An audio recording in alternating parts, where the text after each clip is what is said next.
আসসালামু আলাইকুম ওরহমতুল্লাহি তাআলা ওবারাকাতু। প্রিয় দর্শক শ্রোতা, এই মুহূর্তে দেশ এবং দেশের বাইরে আমার ভিডিওটি যারা দেখছেন তাদের সুস্বাস্থ্য এবং দীর্ঘায়ু কামনা করে আজকের ভিডিওটি শুরু করতে যাচ্ছি।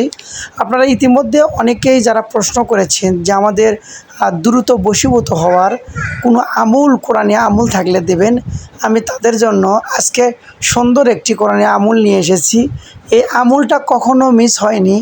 আপনি যদি সঠিকভাবে শোনার পরে তদ অনুযায়ী আমুল করেন, এই আমুলটি করতে পারেন, তাহলে আপনারও আর কখনো বশীভূত করতে মিস হবে না। আপনি যে কোনো ব্যক্তিকে বশীভূত করতে পারবেন।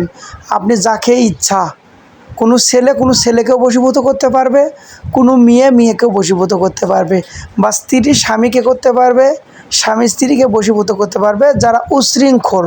তবে একটা জিনিস মাথায় রাখবেন, আল্লাহ সুবহানাহু ওয়া তাআলা যদি চান তাহলেই শুধুমাত্র হবে।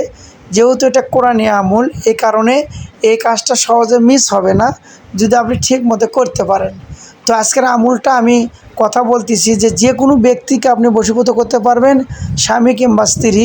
এই আমলটি হলো সূরা ফাতির আয়াত নাম্বার 22।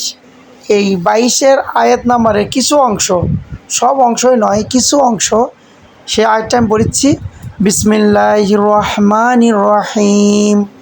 ইন্নাল্লাহা ইউসমিউ মাইয়াশা। এভাবে পড়তে হবে 11 বার। আপনি যাকে বশীভূত করতে চাচ্ছেন তার চেহারা আপনার চোখের সামনে ভাসাবেন, আর এই আয়াতটি 11 বার তেলাওয়াত করবেন। তবে হ্যাঁ, নিয়মকানুনটা সুন্দরভাবে শুনতে হবে। 11 বার তেলাওয়াত করবেন। এটা কি করবেন, যেদিন আপনি তেলাওয়াত করবেন সেদিন ঈশার নামাজ পড়ে অজু অবস্থায় আপনি একটা ফাঁকা ঘরে বসবেন। বসার পরে ধ্যান রাখে, সুন্দররূপে ধ্যান রাখে আপনি এই আয়াতটি পাঠ করবেন। আপনি যাকে ইচ্ছা বশীভূত করবেন সেই ব্যক্তির চেহারা আপনার চোখের সামনে নিয়ে এই আয়াতটি 11 বার পড়ে ফু দিবেন। এইভাবে 3 বার তেলাওয়াত করবেন। তবে একটা অনুরোধ থাকবে, আগে পিছে আপনারা কি করবেন, আগে পিছে আপনার অবশ্যই দরুদ শরীফ পাঠ করতে হবে। তবে আপনি এটা রাতের বেলা 10টার পরে করলে বেশি ভালো হবে। এই আমলটি করে দেখেন, খুব কার্যকারী এবং পরীক্ষিত। আমরা নিজেরাও করে দেখেছি।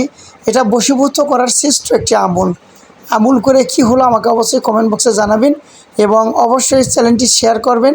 ভালো থাকুন, সুস্থ থাকুন। আসসালামু আলাইকুম ওয়া রাহমাতুল্লাহ।